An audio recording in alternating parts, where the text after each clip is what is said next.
Assalamualaikum warahmatullahi wabarakatuh. Perkenalkan, nama saya Devika Yusriyanti, NIM I1D119030, Prodi Sendra Tasik, mata kuliah Antropologi. Baiklah, di sini saya akan menjelaskan tentang kehidupan berkelompok dan definisi masyarakat. 1. Kehidupan berkelompok dalam alam bintang. Bukan hanya manusia saja, melainkan juga banyak jenis makhluk lain yang hidup bersama individu-individu sejenisnya dalam sebuah kelompok. Dari ilmu mikrobiologi, misalnya kita mengetahui bahwa banyak jenis protozoa hidup bersama makhluk sel jenis dalam satu kelompok sebanyak ribuan sel yang masing-masing tetap merupakan individu sendiri-sendiri dalam kelompok protozoa. Misalnya jenis Hydractinia itu. Ada suatu pembagian kerja yang nyata antara subkelompok. Ada subkelompok lain yang fungsinya memproduksi jenis dengan cara membela diri. Ada subkelompok yang fungsinya meneliti keadaan lingkungan dengan kemampuan membedakan suhu yang terlampau tinggi atau terlampau rendah, untuk mendeteksi adanya bahan yang dimakan, adanya lingkungan yang cocok untuk memproduksi, dan lain-lain. Beberapa ciri yang dapat kita anggap ciri khas kehidupan kelompok yaitu pembagian kerja yang tetap antara berbagai macam subkesatuan atau golongan individu dalam kelompok untuk melaksanakan berbagai macam fungsi hidup. Ketergantungan individu kepada individu lain dalam kelompok sebagai akibat dari pembagian kerja. Kerjasama antara individu yang disebabkan karena sifat ketergantungan tadi. Komunikasi antar individu yang diperlukan guna melaksanakan kerjasama tadi. Diskriminasi yang diadakan antara individu-individu warga kelompok dan individu-individu dari luarnya. Yang kedua yaitu kehidupan berkelompok makhluk manusia. Manusia adalah jenis makhluk yang juga hidup dalam kelompok. Dengan demikian, maka pengetahuan mengenai asas-asas hidup berkelompok yang sebenarnya telah dapat kita pelajari pada berbagai jenis protozoa, serangga, dan binatang berkelompok makhluk manusia. Naluri merupakan suatu kemampuan yang telah terencana oleh alam dan terkandung dalam gen jenis binatang yang tersangkutan. Sedangkan sistem pembagian kerja, aktivitas kerjasama, dan berkomunikasi dalam kehidupan kelompok manusia tidak bersifat naluri.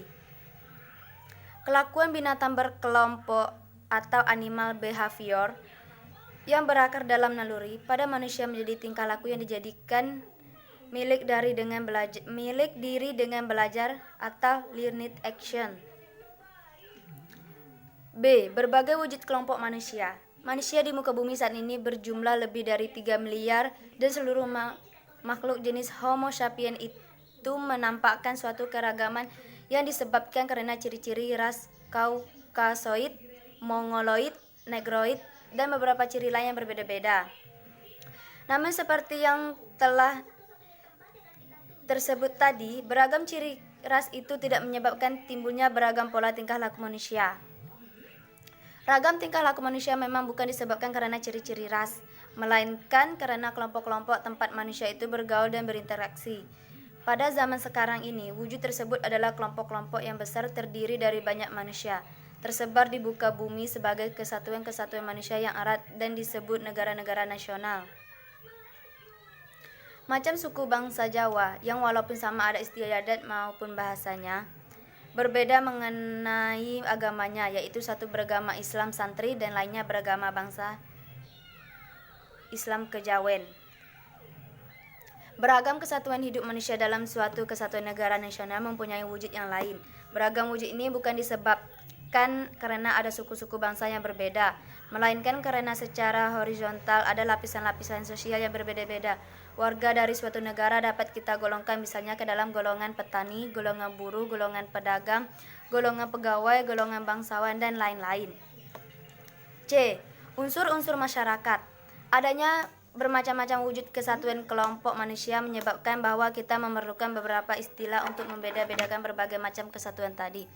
Kecuali istilah yang paling lazim, yaitu masyarakat. Ada istilah-istilah lain untuk menyebut kesatuan khusus merupakan unsur-unsur dari masyarakat, yaitu kategori sosial, golongan sosial, komunikasi, kelompok, dan perkumpulan. 1. Masyarakat. Dalam bahasa Inggris dipakai istilah society yang berasal dari kata lain socius, berarti kawan. Istilah masyarakat sendiri berasal dari akar kata Arab syakara yang berarti ikut serta, Berpartisipasi masyarakat adalah sekumpulan manusia yang paling bergaul atau dengan istilah ilmiah, saling berinteraksi. Para berinteraksi secara intensif dan dengan frekuensi yang tinggi. Suatu negara modern mempunyai suatu jaringan komunikasi berupa jaringan jalan raya, jaringan jalan kereta api, jaringan berhubungan udara, jaringan telekomunikasi, sistem radio, dan TV. Ciri-ciri memang dimiliki oleh penghuni suatu asrama atau anggota suatu sekolah, akan tetapi tidak adanya norma yang menyeluruh dan tidak kontinuitas menyebabkan penghuni suatu asrama atau murid suatu sekolah tidak bisa disebut masyarakat.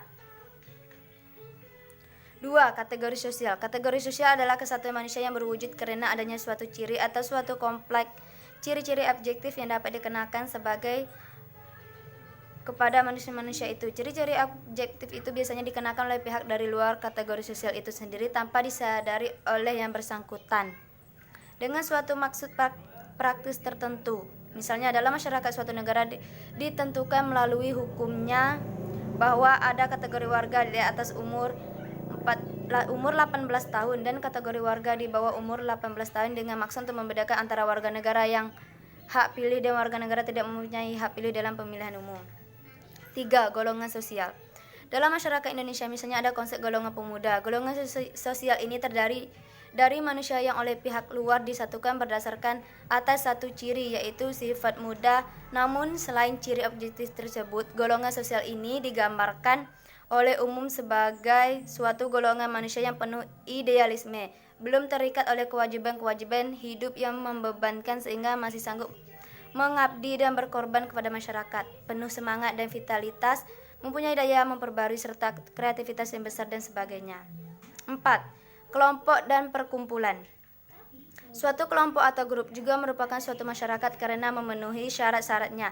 Dengan adanya sistem interaksi antara para anggota, dengan adanya adat istiadat serta sistem norma yang mengatur interaksi itu, dengan adanya kontinuitas serta dengan adanya rasa identitas yang mempersatukan semua anggota tadi.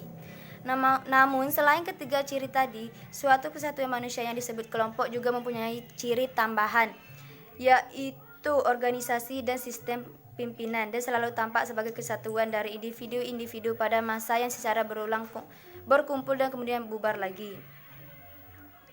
Beragam kelompok dan perkumpulan.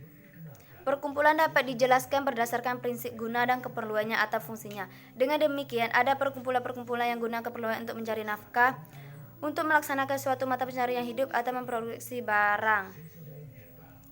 Ada perkumpulan untuk memajukan ilmu pengetahuan seperti Himpunan Indonesia untuk pengembangan ilmu-ilmu sosial atau organisasi profesi yang sekaligus juga bertujuan mengajukan ilmu dan profesi bersangkutan seperti Ikatan Dokter Indonesia.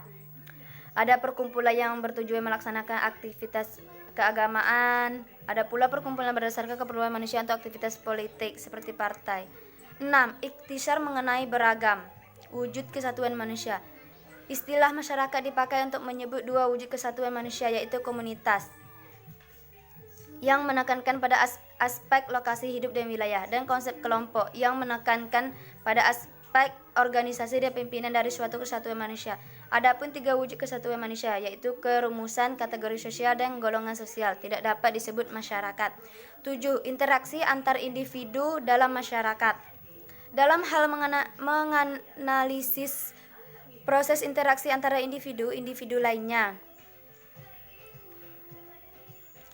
masyarakat kita harus membedakan dua hal, yaitu 1. Kontak dan 2. Komunikasi. Kontak antara individu juga tidak hanya mungkin pada jarak dekat, misalnya berhadapan muka, juga tidak hanya pada jarak sejauh kemampuan panca indera manusia, tetapi alat-alat kebudayaan manusia masa kini seperti tulisan, buku surat, kabar telepon, radio, televisi memungkinkan individu-individu berkontak pada jarak yang sangat jauh. Baiklah, sekian dari presentasi saya akhiri. Wassalamualaikum warahmatullahi wabarakatuh.